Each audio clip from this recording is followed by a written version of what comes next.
Welcome back to Common Ground, where we tackle topics that bridge generations. I'm Jane. And I'm David. Today we're diving into a suggestion that might make some Gen Z listeners roll their eyes immediately. We're talking about the idea that teenagers, specifically Gen Z, should consider going to church every Sunday. Now, full disclosure, David, you attend church regularly. I'm more of a spiritual but not religious occasional visitor. And we both know the stats. Gen Z is the least religiously affiliated generation in modern history. So, David, let's start with you. In an age of TikTok, climate anxiety, and deconstruction, why on earth should a 16-year-old give up their Sunday morning for a pew? Thanks, Jane, and I get it. The instant reaction is that's archaic, potentially oppressive, and honestly boring.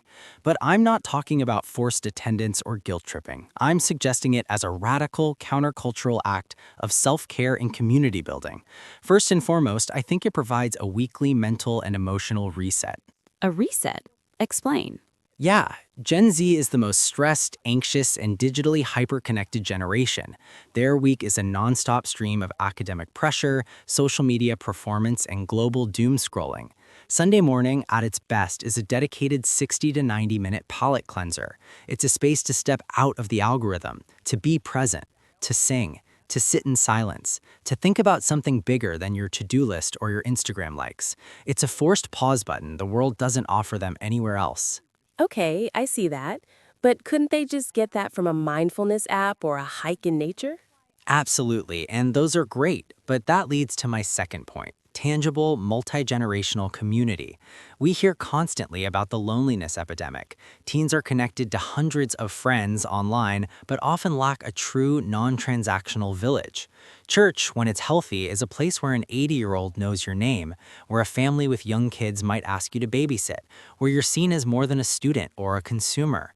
It's a place to practice being a neighbor in a world that's all about strangers. That's a nice idea, but what about the baggage? The church's historic stances on LGBTQ plus issues, for example, are a major deal breaker for a generation that values inclusivity above almost everything else. 100% valid, Jan, and I would never recommend a church that denies the full humanity and dignity of any person. But here's the thing. Many Gen Z teens are passionate about justice, compassion, and making a real-world impact.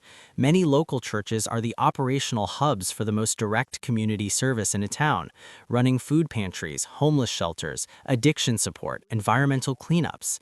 Going to church can connect them not just to theology, but to the infrastructure of local compassion. They can move from just posting about a cause to actually serving within it, shoulder to shoulder with others. So you're framing it as a practical entry point for activism? In part, yes, and also it's a place to grapple with big questions in a structured way. Gen Z is asking, what is my purpose? What does it mean to live a good life? How do I handle suffering? School doesn't always address that. Social media gives fragmented, often toxic answers. Church is one of the last communal places dedicated to wrestling with those foundational questions, offering a narrative of hope and purpose that isn't tied to your productivity or net worth. I have to push back on the every Sunday part of our title. Why the weekly commitment? Isn't that a lot of pressure? Fair. The every Sunday isn't about legalism, it's about rhythm. You don't get fit by going to the gym once a month. You don't learn a language with a sporadic Duolingo check-in. Building a resilient spirit, a deep sense of community, and a grounded worldview requires rhythm and repetition. It's the difference between being a tourist and a citizen. Weekly participation moves it from an event to a pillar of your life's architecture. So, for the skeptical Gen Zer listening, what's your final pitch?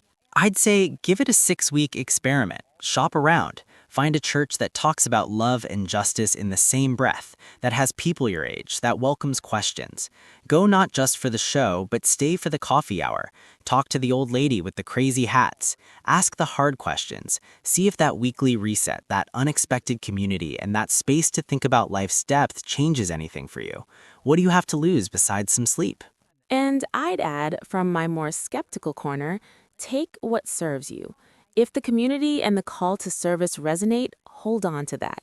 Build your own meaning, and maybe, just maybe, you'll find that an ancient tradition has some surprisingly modern utilities. Exactly. It's less about an obligation and more about an invitation to a different way of being. We'd love to hear from our listeners, especially Gen Z. What do you think? David's persuasive or totally off base? Find us on all the socials at Common Ground Pod. Thanks for listening. Until next time, keep finding common ground. Goodbye.